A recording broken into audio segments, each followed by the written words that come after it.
Good day everyone, my name is Genevieve Bronzuela Abuso from BSED Filipino 3A. So, for today, ang ating tatalakayin ngayon is Valuing Human Dignity and Diversity. So, sa Valuing Human Dignity and Diversity is ito ay isang konsepto o pananaw na nagpapahalaga sa dignidad at pagkakaiba ng bawat individual o bawat tao. So, konseptong sa konsepto ng isang lipunan at kultura, kumbaga, ito yung nangangahulugang pagtanggap at paggalang sa lahat ng tao. Ano man ang kanilang kasarian, edad, lahi, kultura, paniniwala at iba pang mga katangian. So, ang pagpapahalaga sa dignidad ng mga tao, ng isang tao, ay nangangahulugang pagkilala sa halaga ng bawat individual bilang isang tao, no? So, na may karapatan na irespeto, may karapatan na ng kalayaan. At dito sa Valuing Human Dignity and Diversity is naipapakita dito ang pagpapahalaga sa pagkakaiba-iba ng bawat tao. Kumbaga, nagpapahiwatig ng pagtanggap at pagpapahalaga sa mga iba't ibang karanasan, pananaw, at pagkakakilanlan ng mga tao. So, dito din makikita kung paano magtaguyod ang isang lipunan sa pagpapahalaga ng lahat ng tao bilang pantay-pantay na karapatan at may karapatang magkaroon ng magandang kinabukasan. So ngayon, dadako naman tayo sa the four aspect of valuing equally of core rights and dignity. So, may apat tayong aspeto ng valuing equally of core rights, dignity. First is deprivation of all types of inhuman treatment, humiliation or degradation by one person over another. So, dito is nakapaloob yung pagpigil o pagtaksil sa anumang uri ng pag-aabuso, diskriminasyon o pagmamalupit sa mga tao o sa isang tao, pagmamulupit sa isang tao, pag-aabuso sa ibang tao. Kumbaga, yung layunin nito is mapanatili yung dignidad ng isang tao at respetuhin ang lahat ng tao, anuman ang kanyang katayuan sa buhay o anuman ang kanyang katayuan sa ating lipunan. Pangalawa is the assurance of the possibility for individual choice and the decisions of each individual's fulfillments, autonomy, or self-realization. So, dito naman is nagpapakita na ang bawat individual o ang bawat tao ay may kalayaan na pumili o piliin ang kanilang sariling landas at magkaroon ng mga kondisyon na nagbibigay ng pagkakataon para sa kanilang personal na pag-unlad at sa pag-abot ng kanilang potensyal bilang isang individual o bilang isang tao. So, pangatlong aspeto naman is the recognition that protection of group identity and the culture by be essential for that of personal dignity. So dito naman is nagpapakita yung nagpapahalaga ng pagkilala at protection sa pagkakakilanlan at kultura ng bawat grupo. Sapagkat dahil nga ang mga ito ay maaaring maging mahalaga sa pagpapanatili ng dignidad at pagpapahalaga sa bawat individual. So, kumbaga, ito ay yung nagpapahiwatig ng pag-unawa at pagrespeto sa iba't ibang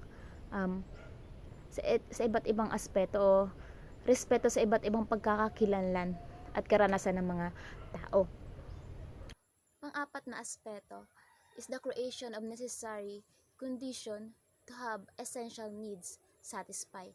So dito is tumutukoy sa pagkakakilanlan ng bawat isa, no, na may sapat na kakayahan at pagkakataon na matugunan ang kanilang mga pangunahing pangangailangan, tulad na lamang ng pagkain, tirahan, kalusugan, edukasyon at iba pa. So, kumbaga ang layunin nito is magkaroon ng pantay na oportunidad sa bawat individual o sa bawat tao, at makamit ang kanilang dignidad bilang isang tao. So, itong apat na aspeto na nabanggit ko is ito yung pagpapahalaga sa pantay-pantay na karapatan at dignidad ng bawat isa.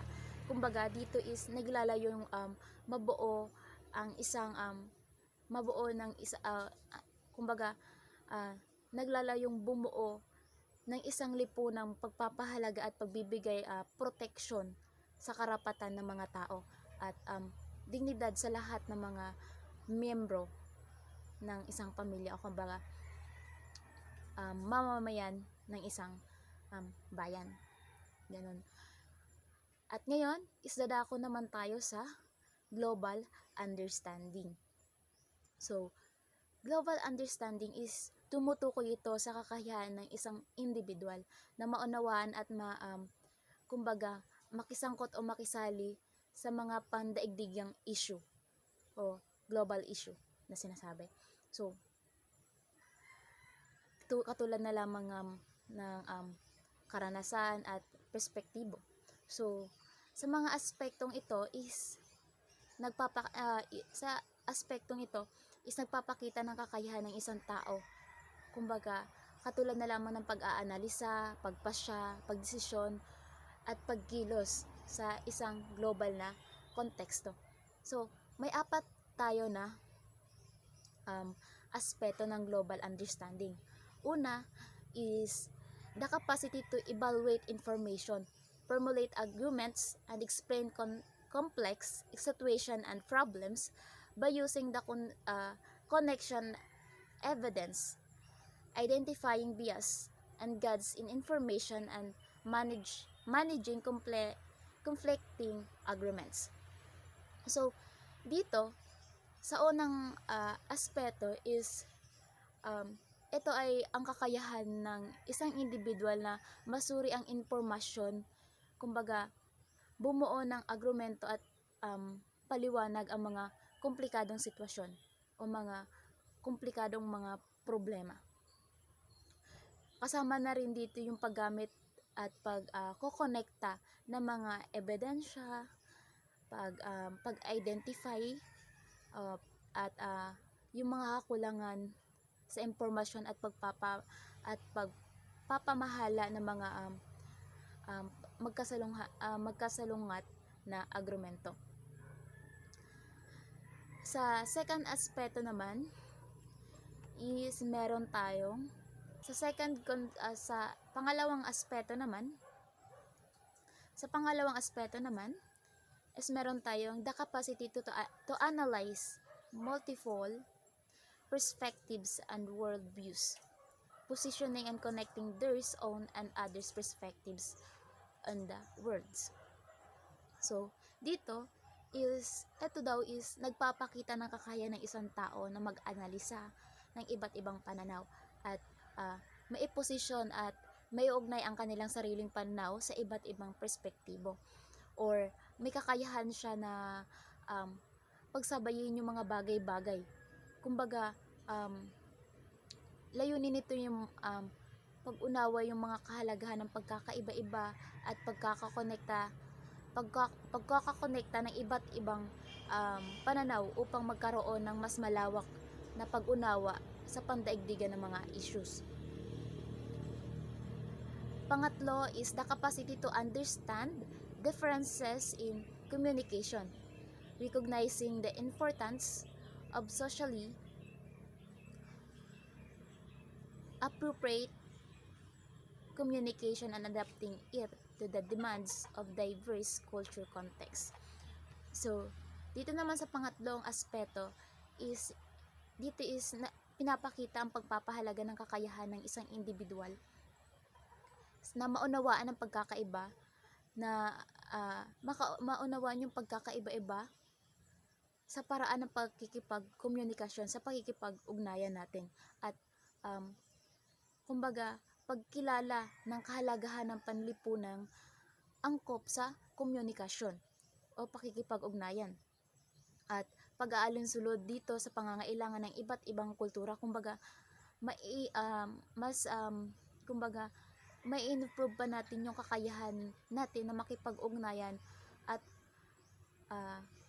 pag-unawa ng iba't ibang mga aspeto, pag-unawa ng iba't ibang mga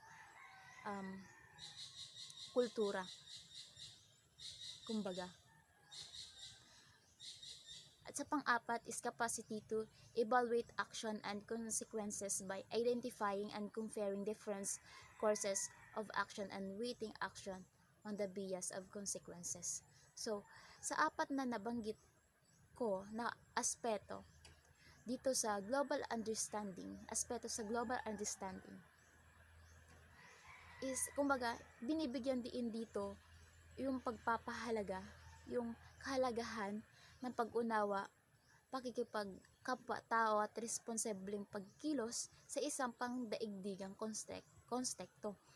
Yun, kumbaga, so dito sa apat na aspeto sa global understanding is nagbibigay diin sa kahalagahan ng pag-unawa, pakikipagkapwa-tao at responsableng pagkilos sa isang pandaigdigang konteksto. Kumbaga dito ay natutulak o napupush sa pag-unlad ng mga individual, ng bawat tao, no? At bilang mga mamayan ng mundong ito, o sa bawat bayan o sa bawat lipunan, sa ating lipunan is may kaalaman o pag-unawa at pagmamalasakit tayo sa mga pandaigdigang isyu at karanasan na na-experience natin.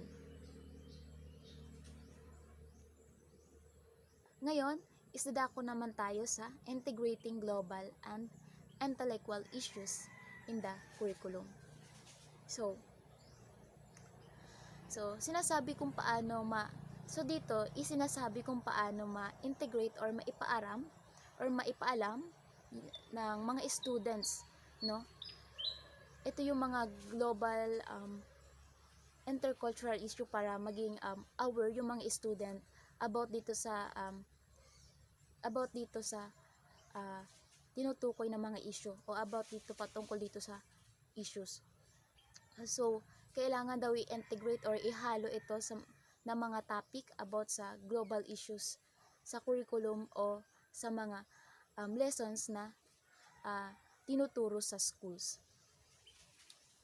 So, sabi dito is, for global education to transit abstraction into action, there is a need to integrate global issues and topics into exacting subjects. Student can understand those issues across age, starting its early childhood, with presenting them in developmentally appropriate ways. So, di ba, nagtuturo yung mga teachers sa iba't ibang subjects na kada students.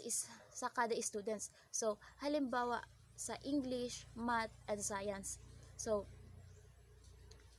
sa kada subjects, dapat mayroon na content or topics na patungkol sa global issues o intercultural issues. At para maging aware yung mga kabataan o bata doon sa mga issues na mai-encounter ninda. So, dapat dito na mga subject is kahit meron na isad or duha na topic patungkol sa nina mga issues. So, sabi nga ni from that the teachers must have clear ideas on global and intercultural issues that students have reflect on.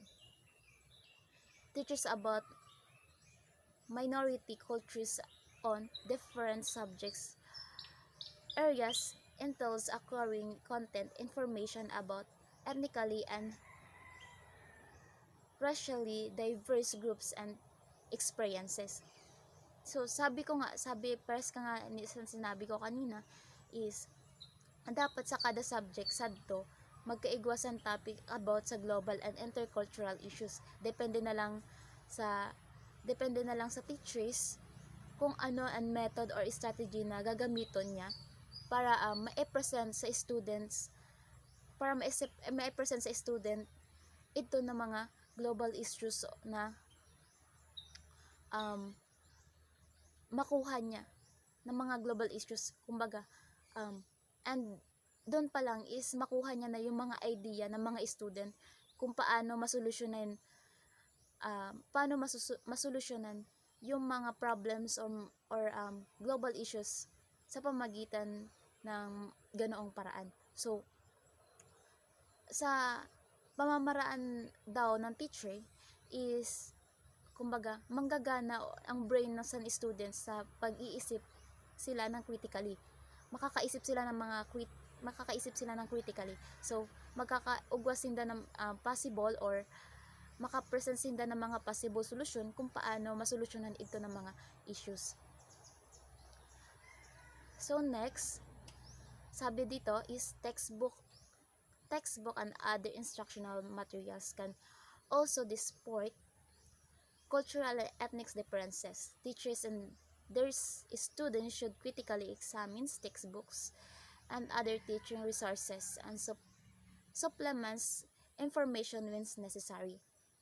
So sabi dito is ang pinakamaayo na way para maitukdo ito ng mga or ma-present ng mga student ng mga global issues or intercultural issues is through experiences.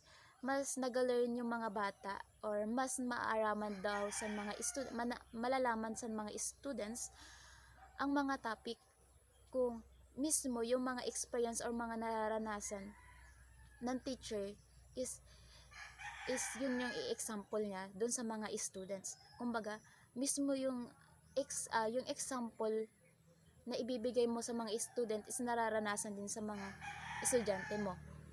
But that daw is nakaka-share sila ng mga information or ideas ninda patungkol sa mga bagay na nararanasan din nila at makahatag din sila ng mga idea patungkol doon sa mga bagay na mismo yun yung nararanasan nila.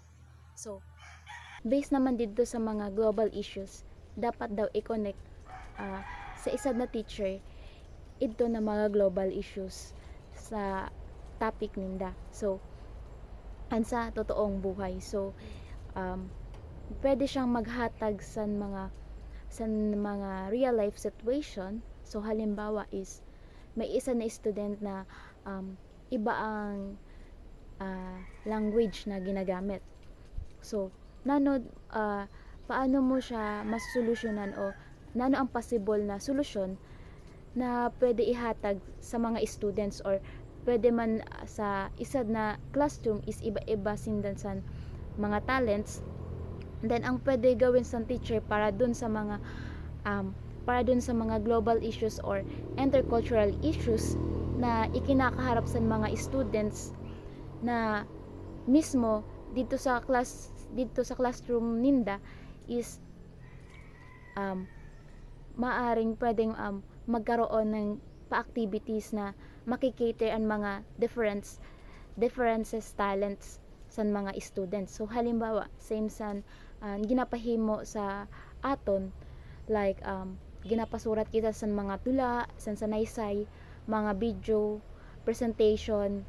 So depende sa talento na mayroon yung mga students yun. And dito naman is connecting global and intercultural topics to the reality, context and needs of the learners groups is an effective methodological approach to make them relevant in adolescence. People learn better and becomes more engaged when they get um, connected with the content, and when they see its relevance to their lives and their immediate environment. So, sabi dito is yung pinaka-effective daw na way para malaman ng mga bata or ng mga student or malaman niya ina ng mga global issues or intercultural issues is through the content of reality. So, sabi dito, magpresenta daw ng isa na teacher ang kanyang mga karanasan or experiences na mismong nararanasan ng mga students niya. So, para maaraman ninda kung paano magsolusyon sa ng mga issues, kung paano ang pagdesisyon and ang idea patungkol sa to ng mga karanasan. Kag mas natututo daw ang isa na bata kung na-engage sa ng mga example na ginhatag sa teachers sa inda. Mas natututo siya mismo sa experience or example na ginalesson sa iya is nararanasan or mismo siya ang nakakaranas ng mga bagay. By that daw, mas natututo yung bata at nadadagdagan ang kanyang kaalaman patungkol doon o patungkol dito. And that's all. Hanggang dito na lang po ang aking topic at maraming salamat po.